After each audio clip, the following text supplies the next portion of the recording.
පුද්ගලය උපකින් නිමාවන පත් කියන්නේ ඔය එක තමයි ආනාපාන සතිය හැටියට බුදුරජාණන් වහන්සේ මහා සතිපට්ඨාන සූත්‍රයේ කියන්නේ පළවෙනි භාවනාව තමයි ආනාපාන. කායනුපස්සනාවේ භාවනා 14ක් තියෙනවා. ඒකේ පළවෙනි එක ආනාපාන. ඒකේ ඔන්න ඔය ටික තමයි ආනාපාන සතිය කියලා පෙන්නන්නේ. එතකොට අපි දැන් මේක ඉගෙන ගත්ත දැන් ගෙවල් වලදී මේක බොහෝ සෙයින් පුහුණු කරන්නේ.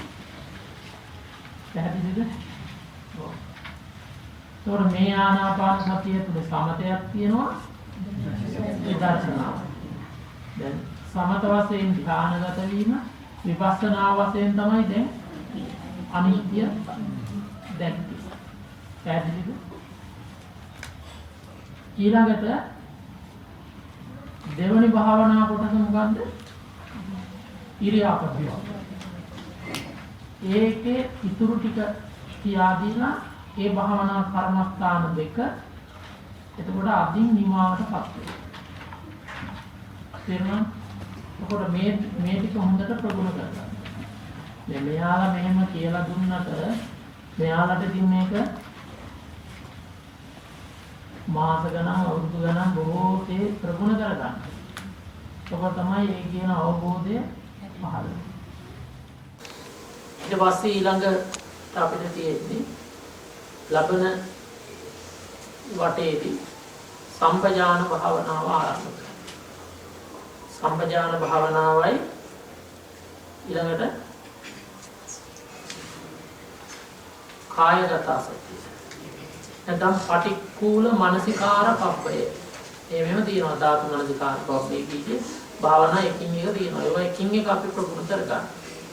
එතකොට මේ ඉරියාපත භාවනා කොටසේ සිහිය පිහිටවීම පිණිස පෙන්වන්නේ ඉරියාපත භාවනා කොටසේ සතර ඉරියව් පිළිබඳව අපි හඳුනගත්තා. තේරුණාද? ඊළඟට එයත් අදාලා තමන්ගේ සතර ඉරියව් පවත්වනකොට එයත් දකින්න අනුන්ගේ සතර ඉරියව් පවත්වන වෙලාවේ ඒ ඉරියව් මෙනෙහි කරා. දැන් මේ ඉන්න ගමන් මෙනෙහි කරනවා. ඒක සම්මතතර අභ්‍යන්තර කාය බය. ඒ භාවනාව එහෙම බලන්න. දැන් ඉඳ ගන්නකොට ආධ්‍යාත්මික බාහිර කාය දෙකම එකට ඉඳගැස්සෙනවා. එකත් ඉතින් බලන්න බැරි නෑ පුළුවන්. මාංශ කයින්ද ගැස්සෙනකොට ඒ විදිහටම මනෝමය කය ඉඳ ගැස්සෙනවා. මාංශ කය නැගිටනකොට ආධ්‍යාත්මික කය නැගිටිනවා. මාංශ කය ඇවිදිනකොට සංඥා මේ මනෝමය කයත් ඇවිදිනවා. මාංශ කය සතපවනකොට සංඥාමය කයත් ඒ දෙකත් වෙන වෙනම බලන්නත් පුළුවන්. මාංශකය නිදා ගන්නකොට සංඥාමය කය නිදා. ඔව් මාංශකය නිදා ගන්නකොට මනෝමය කය විදිනවද? ඒ මොනතරම්ද? මාංශකය නිදනකොට මනෝමය කය නිදනවා. ඇත්තටම කය නෙවෙයි නිදන්නේ. කය කියන්නේ ගැඹුරට යනකොට තේරෙන්නේ මේ පණ නැති එක. සිත පහළ ගැනීමෙන් තමයි මේ මාංශකය ක්‍රියාත්මක. මේ කොටස දැන් තමයි ඉදිරියට යන්නේ. දැන් එතකොට ආධ්‍යාත්මික බාහිර කය ගැන දකින්න පුළුවන්, අනුන්ගේ කයවල් ගැන දකින්න පුළුවන්. ඊළඟට එතනදී භාග්‍යවතුන් වහන්සේ වදාළා මොකක්ද වදාළේ?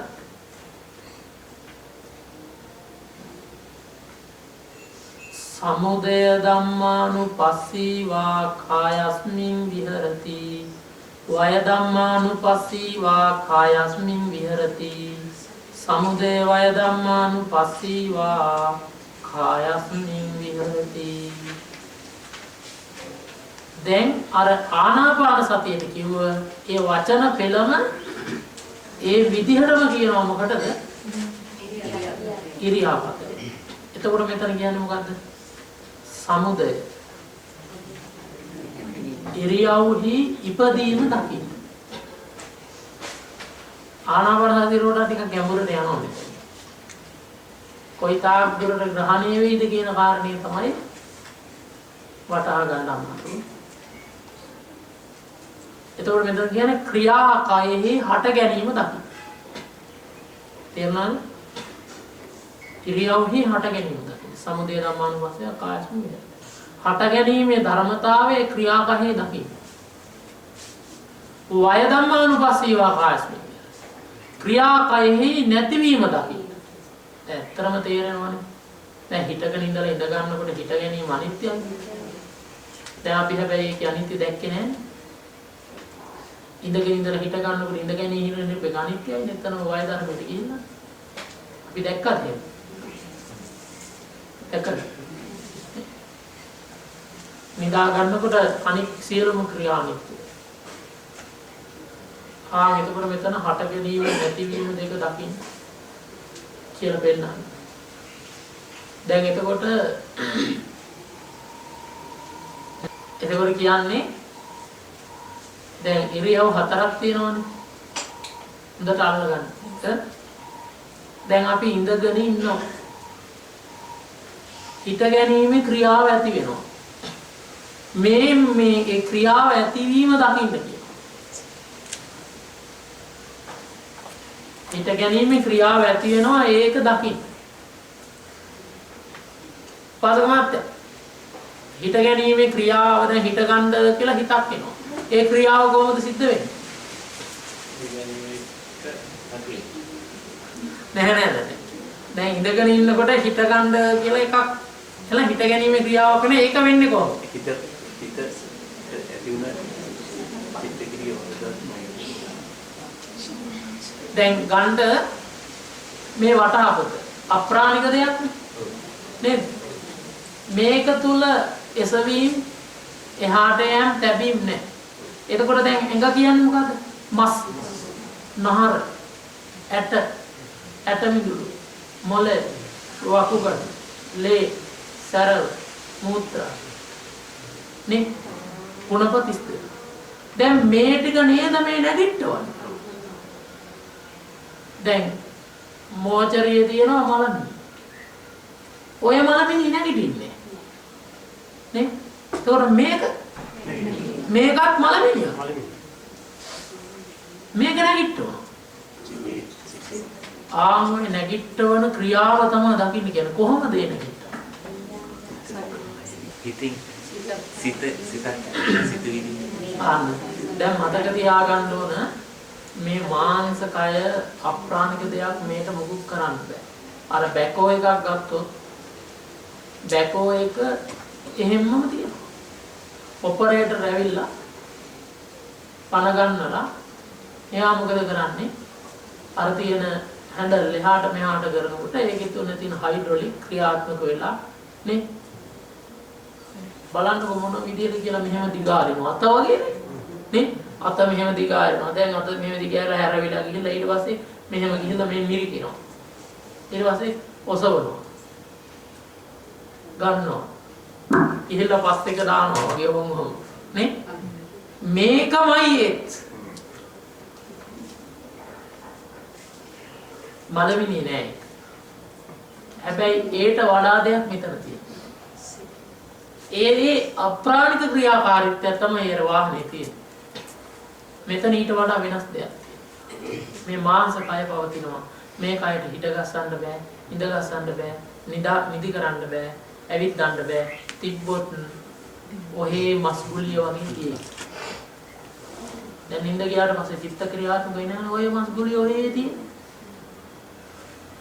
නැද්ද මස්ගුලිය කොහේ තියෙනවද මේක ඔහේ තියෙන්නේ ඊළඟට මොකද වෙන්නේ මස්ගුලිය කුණු වෙනවා වගේ මේකෙමුත් ඔහේ තියෙද්දි කුණු වෙලා ඇස් වලින් එනවා එළියට කන් වලින් එනවා වංශර වගේ නහයෙන් එනවා කුණු වෙච්ච කටින් එනවා කෙලසම කියලා ඇඟ පුරායිම දාඩිය කියලා එළියට කුණු වෙනවා මල මූත්‍ර කියලා එළියට එතකොට මස් කුට්ටියක් වගේම කුණුවේ ඕජස් ගලනවා ගලගල තියෙනවා හැබැයි නින්දෙදි ඒ ගලගල තියෙන එක තියෙනවා දැමුත් ගලගල තියෙනවා හැබැයි මේක ඇතුලේ ක්‍රියාත්මක වෙන දෙයක් තියෙනවා එතකොට බුදු පියාණන් වහන්සේ වදාරනවා රූප උපාදනය වන ආකාර හතරක්. කර්මජ රූප, චිත්තජ රූප, ඉතුජ රූප, ආහාරජ රූප කියලා. දැන් කන කෑමෙන් ගොඩනැගෙන නිසා ආහාරජ රූප. සිතෙන් ගොඩනැගෙන එක චිත්තජ රූප. කර්මෙන් ගොඩනැගෙන එක දැන් මේ ස්ත්‍රී පුරුෂ භාවය එහෙම ගොඩනැගුණේ කොහොමද? කර්මජ රූප. ඉතුජ රූපය කියන්නේ ඍතුයෙන් හටගන්න. නේ? බලන්නකො සීතල රටවල් වල ඉන්න මිනිස්සුયો මඤ්ඤ කගලේ පොත්තගෙන ඉන්නවා වගේ. සුදු පාට. නේ? ලස්සනයි.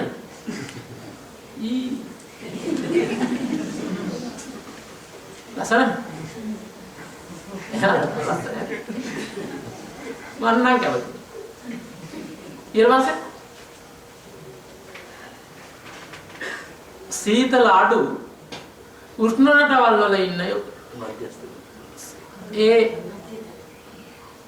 මිනිසුන්ගේ හැම සම්පූර්ණයෙන්ම අප්පල් වගේ නේ කළු පාට පොන්ටි වගේ දෙකල නේද ඉන්නවනේ කළුම කළු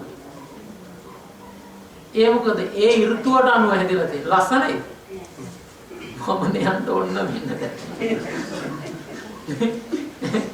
නේද අර වගේ අර සුදු කට්ටිය දකින්න කොට සතුටුයි එහෙනම් සාමාන්‍ය මධ්‍ය දේශ ගුණයේ තියෙන කට්ටිය වැඩි කළුත් නැහැ වැඩි සුදුත් නැහැ නේ එතකොට බුදුහාමුදුරුවෝ ලස්සන කියලා කියන්නේ ආන්ගේ අධික ලෙස කළු නම් ඒක ලස්සනයි අධික ලෙස සුදු නම් ලස්සනයි නේ අධික ලෙස මහත් නම් ලස්සනයි බරල් බලනවා අධික ලෙස කෙට්ටු නම් ලස්සනයි අධික ලෙස මිටි නම් ලස්සනයි අධික ලෙස උස නම් ලස්සනයි බුදුරජාණන් වහන්සේ පෙන්නන්නේ වැඩි උසත් නැත්නම් වැඩි මිටිත් නැත්නම් වැඩි මහතත් නැත්නම් වැඩි කෙට්ටුත් නැත්නම් වැඩි කළුත් නැත්නම් වැඩි සුදුත් නැත්නම් අන්න ඒකට තමයි ලස්සන. දැන් මේ ආසියාවේ බොහෝ සෙයින් ඉන්නේ අන්න ඒ වගේ එකක්. ඉතින් ආන්නේ. එතකොට ඒවා ඉතුජ රූප. ඒ පලාත ඍතුවට අනුව තමයි හටගන්නේ. කර්මෙන් හටගන්නේ නැද්ද?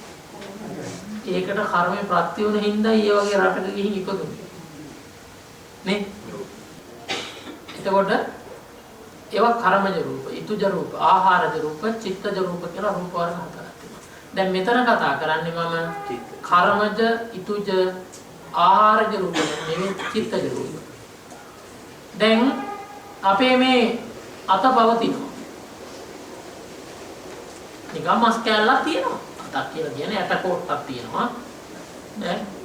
ඊට පස්සේ ඒක උඩ මස් ටිකක් තියෙනවා, නහරවැල් ටිකක් ඇදලා තියෙනවා. නේ? ඔය ටික. දැන් ඉතින් මේක ඔසවපන් කියලා සිතක් ඇති වෙනවා. කොහෙද සිත ඇති වෙන්නේ? පුතා අත ඔසවන්න කියන හිත කොහෙද ඇති වෙන්නේ? කොයිද බලන්නත් අත ඔසවන්න කියන හිත ඇති වෙන්නේ? සිතේ. මනසයි හිතයි දෙකම එකක්. සිත ඒ තමයි සිත. ඒ සිත කොහෙද ඇති උනේ කියලා අහන්න. අතේලු. බැරි වෙලා අත කැපිලා ගියොත් නේ අර වඩු වැඩ කරන කට්ටිය එහෙම ඇඟිලිත් එක්ක කැපිලා. ඒතකොට සිත එළි. මොලේ හිත. දැන් එතකොට මොලේ මැරිලා තාම ජීවත් වෙන කට්ටිය. අඩ පතක් පමණ ලේ. මොලේම නෙවෙයි හිත තියෙන කියන කාරණේ මම පැහැදිලිව කියනවා. මේ ළඟදී අපි ওই දායකයෙක්ගේ පුතෙක් කොළඹ එල්ලුණා. බාත්රූම් එකේ ෆෑන් ලයිට් එකේ වැඩි හිර වෙලා නැහැ. ඒ වැඩි හිර වෙලා නැති හින්දා මෙතන හිර වෙලා දැන් මේ අම්මා තාත්තා අරගෙන ගිහින් කොහොම හරි හොඳට බේර ගන්න තමයි බලන්නේ. දැන් මෙතන හිර වෙලා මොළයට ඔක්සිජන් යන්නේ නැහැ. දැන් මොළේ මැරිලා. හරි?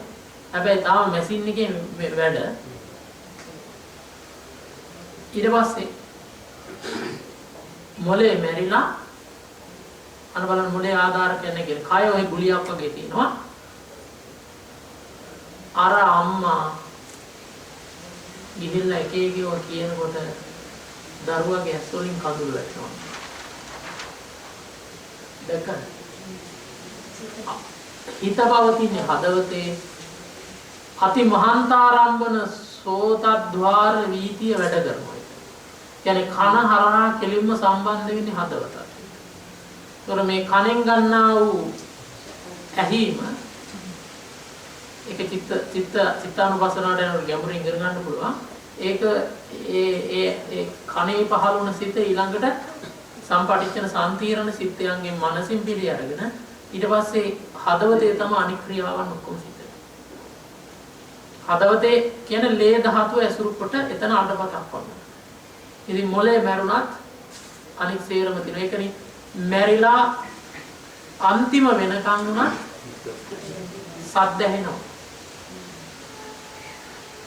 ඊළඟට කැක්කුම් වේදනා දැනෙනවා. මොලේ ආධාරක වෙන්නේ වෙන දෙයක්. ඒක තමයි දැන් මම මේ කියන්නේ.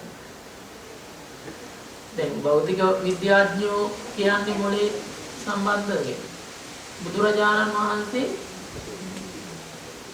මොලය කියන කාරණය එක්තරා අවයවයක් විතරයි. හරියට තව පෙනහැල්ල වකුගඩු තියෙන ඒ වගේ එක්තරා තවත් අවයවයක් විතරයි.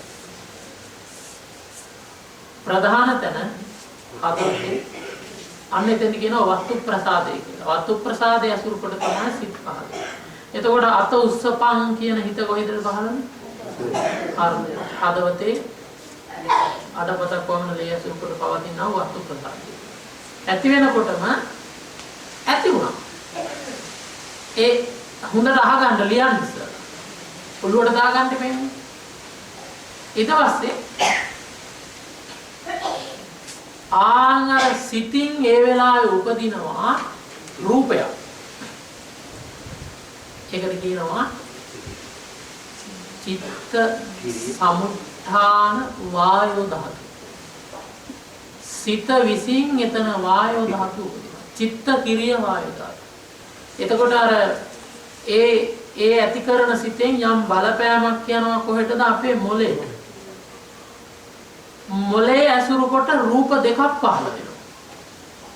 ඒවට කියනවා විඤ්ඤාප්ති රූප කියලා. මොනවද? මොනවද විඤ්ඤාප්ති? එකක් කාය විඤ්ඤාප්ති රූපයයි අනික වාචික විඤ්ඤාප්ති රූපයයි. තොර කාය විඤ්ඤාප්ති රූපයත් වාචික විඤ්ඤාප්ති රූපයත් ඒ රූප දෙකම චිත්ත සමුත්ථානයි සිත නිසාමයි හටගන්නේ.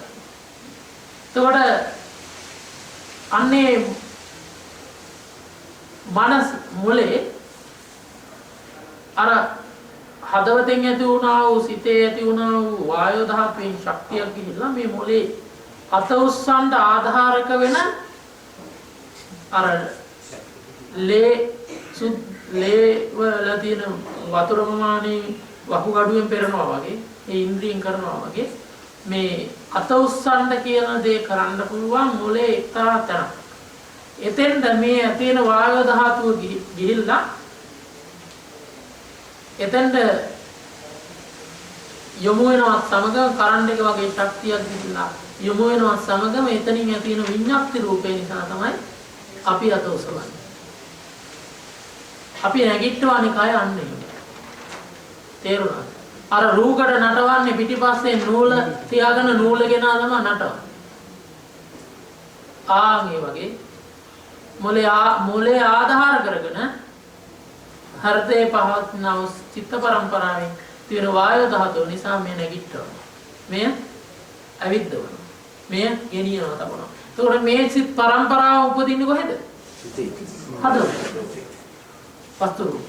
එතකොට ඒ වස්තු රූපයේ තුල හට ගන්නා වූ චිත්ත සමුත්ථාන වාය ධාතුව නිසා ඇති වෙන කාය විඤ්ඤාප්තිය. කාය විඤ්ඤාප්ති රූපේ ඇති වෙනකොට තමයි අපි නැගිටින්නේ. තේරුණාද? අපි ඇවිදිනවා කියන්නේ ආයතර වගේ එකක්. අපි ඉඳ ගන්නවා කියන්නේ එහෙමයි. අන්න ওই විදිහට වෙන්නේ. දැන් අපි හිතන්නේ මම නැගිටින්නේ කියලා. මම ඇවිදින්නේ.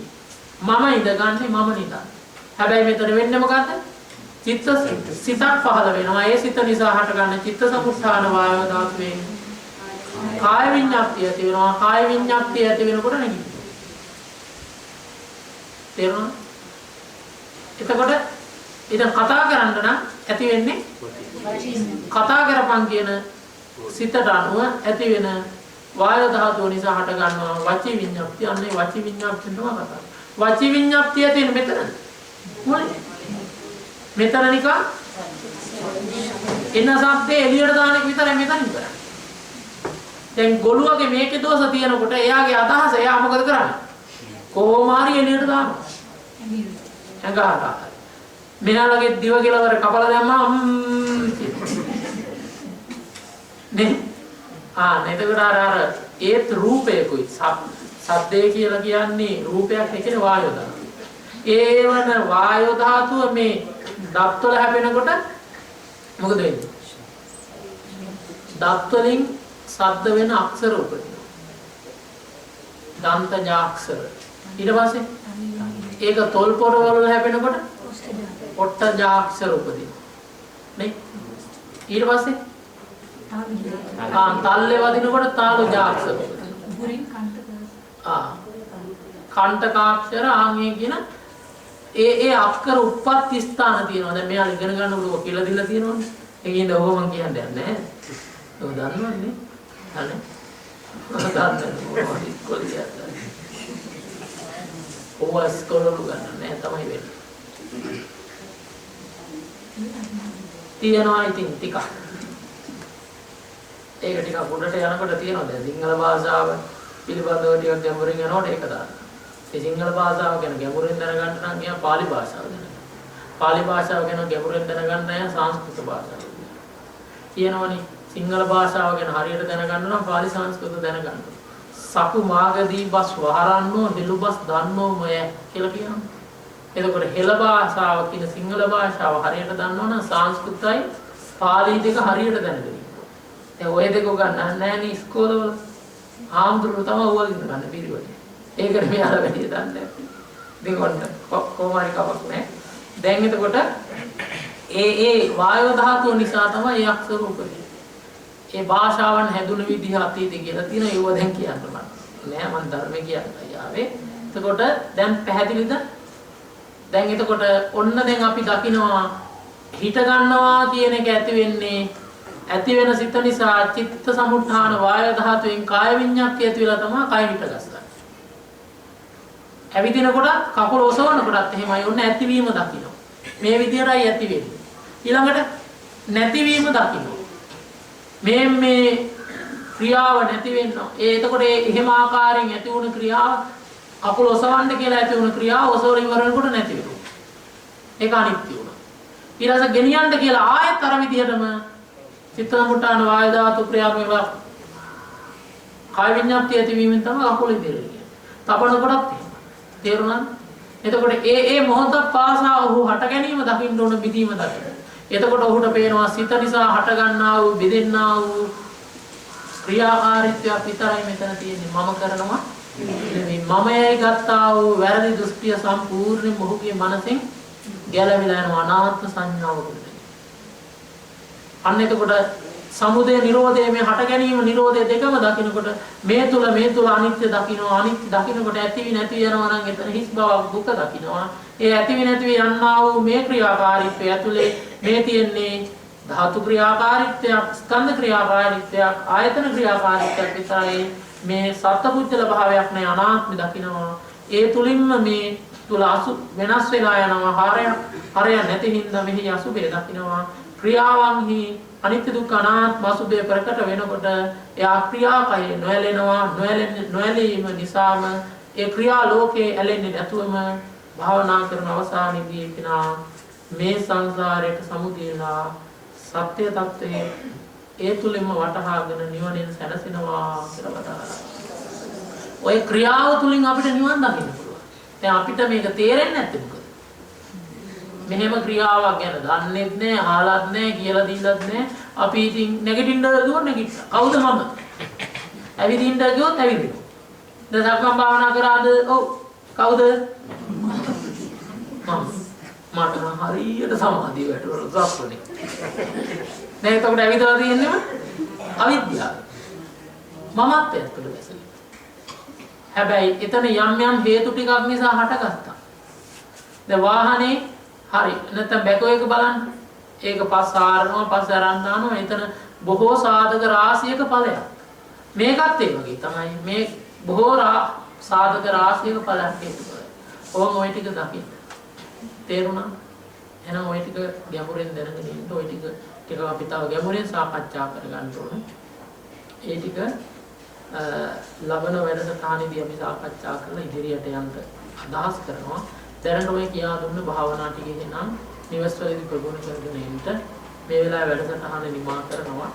මොකද අපිට බලපෑමේට ධර්ම දේශනාවකට වැඩම කරන්න තියෙන නිසා මේ වෙලාවේ වැඩසටහන නිමාවටපත් කරනවා. ඉතින් එම නිසා ඔය සියලු දෙනාම මේ සතිපට්ඨාන භූමි භාවනා වැඩසටහනේ පළවෙනි වාරේ දින දෙකක් කරලා දැන් දෙවෙනි වටේ දින දෙකකින් අද නිමාවටපත් වෙනවා. ඊළඟ වැඩසටහන ලබන මාසේ 3-4 කියන දිනයන් දෙකේ තමයි තියෙන්නේ. ඉතින් ඒ සඳහා ඔයත් සම්බන්ධ වෙන තියෙන කාරණේ සිහිපත් කරනවා. ඒ වගේම පින්වතුනි අද මේ උතුම් වැඩසටහන පවත්වලා සිද්ධ කරගත්තු සියලු කුසල් මුල්ම කොටස මේ අත්තන්දනේ අපි ඊයේ පින් දුන්න මේ කට්ටින්ට හැමදාම දෙනවා. ඒක නිසා අදත් පින් අනුමෝදන් කරනවා. ඊට පෙර මේ සා ගැඹුරු දහමක් මාහට කියා දීලා මම පැවිදි උපසම්පදා භූමිපත් කරපු මාගේ ගුරු දේවෝත්තම අතිපූජනීය වලල්ගොඩ චන්දරත්න නායක ස්වාමීන් වහන්සේට සියලු ආචාර්ය උපාධ්‍යයන් වහන්සේලාට මාගේ දෙමව්පියන් දෙපළ ප්‍රධාන ඥාතීන්ට අති උත්තම නිර්වාණය පිණිස මේ පින් වේවා. මේ විහාරස්ථානයේ වැඩ ඉන්න පින්වත් නායක ස්වාමීන් වහන්සේ ප්‍රධාන පූජනීය මහා සංඝරත්නයට මේ උතුම් පින් අනුමෝදන් වෙත්වා කියලා සාදු කරනවා.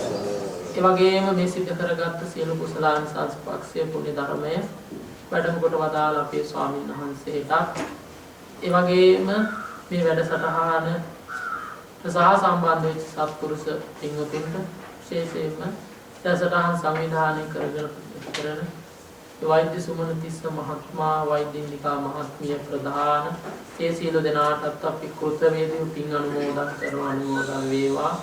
ඒ වගේම විශේෂයෙන්ම ඊයේ දිනේ අපිට දලදා හාමුදුරු වැඳ ගන්නට අවස්ථාව සලසා දුන්න අපේ එයාපාරත්න පින්වත් උපාසිකාවට පින් අනුමෝදන් කරනවා. ඊටාම ශ්‍රද්ධාවන්තයි. ඉතින් එතුමියටත් මේ පින් මේ පවුල සියලු දෙනාටත් මේ පින් නිර්වාණ අවබෝධයේ පිණිස හේතුපකාර වේවා කියලා ප්‍රාර්ථනා කරනවා. ඒ වගේම විශේෂයෙන්ම මේ දිනවල මේ පින්කමට සහ සම්බන්ධ වෙච්ච පිරිසට දානමාන ගිලන්පස ආදීන් අපෝපස්ථාන කළ සියලු දෙනාටත් මේ විහාරස්ථානයේ දායකාරක ආදී සියලු දෙනාටත් මේ පින් වේවා කියලා ප්‍රාර්ථනා කරනවා. ඒ වගේම අද දිනේ මේ පින්කමේ දායකත්වය දාන ආදී පූජා කරන් දෙන්නලා තියෙන ඒ චන්දසිරි සහ කුමුදු දියණගේ යන ඒ දෙපළටත් අපි විශේෂයෙන් පුණ්‍යානුමෝදනා කරනවා. ඒ පිරිසගේ දායකත්වයෙන් මත මේ වැඩසටහන ක්‍රියාත්මක වෙනවා. ඒ දානමාන දුන්නේ සන්තත් මේ පින් නිර්වාණ අවබෝධයේ පින් වේවා කියලා ඒ වගේම පින්වත්නි විශේෂයෙන්ම අපි මේ දිනවල සම්මා සම්බුදු පියාණන් වහන්සේ උපදුන භූමිය තමයි ලුම්බිනි. අපේ බුදුරජාණන් වහන්සේ පමණක් නෙවෙයි කකුසඳ කොණාගම කාශ්‍යප ගෞතම සතර බුදුවරුන්ම ලුම්බිනියේ තමයි ඉපදිලා. බොහෝ බුදුවරු උපදින්නේ මේ ලුම්බිනිය නේ කියන්නේ ඉන්දියාවෙම ඒ හිමාල කඳ වැටියට නුදුරු ඒ ප්‍රදේශේ. ඉතින් අපේ බුදුරජාණන් වහන්සේ ඉපදුන ලුම්බිනියේ මෙවර කටින මහා පින්කම අපි තමයි බාරගෙන තිබෙන්නේ. ඉතින් අපි එහෙ කුටියක් හදලා අපේ ස්වාමීන් වහන්සේ නමක් වස්වසවලා අපේ උපස්ථානෙට පිරිසක් යවලා මේ දිනවල මහා පින්කම කරමින් යන්නේ. ඉතින් ආන්ගේ තුන් මාසේ ඒ වස්වසලා ඉන්න ස්වාමීන් වහන්සේට සහ ඒ විහාරස්ථාන වැඩ ඉන්න ස්වාමීන් වහන්සේලාට දානේ පූජා කරන්න. උදේ දානේ, දවල් දානේ, හවස ගිලම්පස ඒ දිනේ දුරකථන, විදුලිය, ජලය සියල්ලේම දායකත්වය අපි රුපියල් 5000කට සකස් කරලා තියෙනවා. ඉතින් ඒවා බාරගෙන ඒ සඳහා දායකත්වයෙන් දරලා තියෙන පින්වතුන් ඉන්නවා. ඉතින් ඒ සියලු දෙනාටම මේ සියලු කුසල් නිර්වාණය පිණිස වේවා කියලා සාදු. අපි බලාපොරොත්තු වෙනවා බුදුරජාණන් වහන්සේ ඉපදුන තැනදී මහා පින්කම සිද්ධ කරන්න. කටිනේ ඔක්තෝබර් 17 අපි ගිහිල්ලා 22 තමයි කටින පින්කම. ඉන්දියාවේ අනෙක් සිද්ධාස්ථානත් අපි වන්දනා කරන්න බලාපොරොත්තු වෙනවා. ඉතින් අසිරිමත් පින්කමක් ඒ කාලේ දින 16ක් තුල අපි කරන්න බලාපොරොත්තු වෙනවා. ඉතින් ඒ ලුම්බිනිය වැඳ පුදා ගන්නට සහ කටින පින්කමට ඇතුළු ඒ වන්දනා චාරිකාව සඳහා මෙතන කැමති කෙනෙක් ඉන්නවා නම් ඉන්දියාවෙම ගිහිල්ලා නැත්නම් ඒ යන්න එහෙම සූදානම් වෙලා ඉන්නවා නම් අපිත් එක්ක ගිය හැකි. ගිහිල්ලා ඒ කටයුතු කර ගන්නට පුළුවන් කියන කාරණයක් සිහිපත් කරනවා. දැන් මෙතන ඉන්න කීප දෙනෙක් යන්න සූදානම් වෙලා ඉන්නවා. යන අදහසින් ඉන්නවා නම් නොදැනුවත්ව ඒ පිරිසට දැනගන්න මේ අසිරිමත් පින්කමට ඔබට ගිහිල්ලා සම්බන්ධ වෙන්න පුළුවන්. ඒ සඳහා කැමති අයවලු ඉන්නවා නම් අපේ විස්තර අරගෙන ඒ යන මාර්ගය සකස් කර ගන්න පුළුවන්. අපේ ස්වාමීන් වහන්සේලා මෙහෙණින් වහන්සේලා බොහෝ දෙනෙක් වැඩම කරලා මේ උදාාර පින්කම කරනවා. ඔබට මහා භාග්‍යයක් මේවට සම්බන්ධ වුණා. ඒ කාරණේ සිහිපත් කරනවා. ඒ වගේම විශේෂයෙන්ම රෝසවත්ත සී ජිනරතනාරාමයේ ධර්මශාලාවේ ට්‍රයිල් ඇතිරීම සඳහා ආධාර කරලා තිබෙනවා මේ වැඩසටහනට ආපු මේ ඇත්තෝ. ඉතින් ඒ සඳහා උදව් කළ ඔබට මේ මහා පින්කමට සම්බන්ධ වුණ ඔබට උතුම් නිර්වාණය පිණිස මේ කුසල්ද වේවා කියලා ප්‍රාර්ථනා කරනවා. අවසාන වශයෙන් මේ සියලුම කුසලයන් සිත කළ ඔබට ඔබ නම් මියගිය සියලු ඥාතීන්ට දෙවියන්ට අවීච බටම් බවාග්‍ර දක්වන දෙනාට මේ පින් අනුමෝදන් වේවා. උතුම් නිර්වාණ මොක්ෂ අවබෝධයෙන් වේවා කියලා ප්‍රාර්ථනා කරනවා. ඒ වගේම පින්වත්නි මෙහෙම දිනේ දෙක භාවනා කරලා පමණක්ම මදි. අපි වැඩ ඉන්න ආරණ්‍ය සේනාසනේ සෑම මාසයකම දවස් 10 භාවනා වැඩසටහන් තියෙනවා. ඉතින් මේ ඇත්තට හැකි විවේක වේලාවල් වල මේ දින දැනගෙන ඒවට දින 10ම විවේක හදාගෙන ගිහිල්ලා භාවනාවට සම්බන්ධ වෙන්න කියන කාරණය සිහිපත් කරන ගමන් දැන් එහෙමනම් මේ සිද්ධ කරගත් සියලු කුසල් හැම කල්ලිම ලෞතර සුවය නිවනට පාරමී වේවා ආකාසත්තා චුම්බත්තා දේවානාගා මහිත්‍තිකා පුඤ්ඤන්තං අනුමෝදිතා චිරන් රක්ඛන්තු සම්බුද්ධ ශාසනං චිරන් රක්ඛන්තු සම්බුද්ධ චිරන් රක්ඛන්තු සම්බුද්ධ ශාසනං සාදු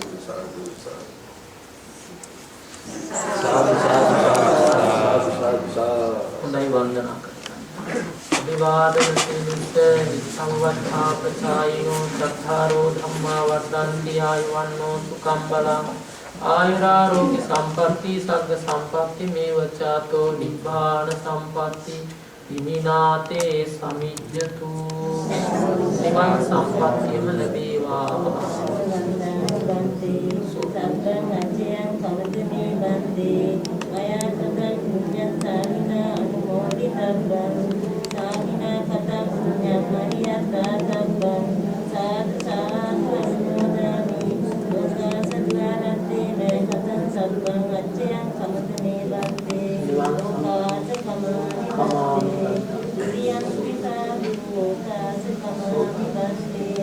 සතියම්පි සාදු සාසකමානි නිවන් සම්පත්තිය ලැබේවා.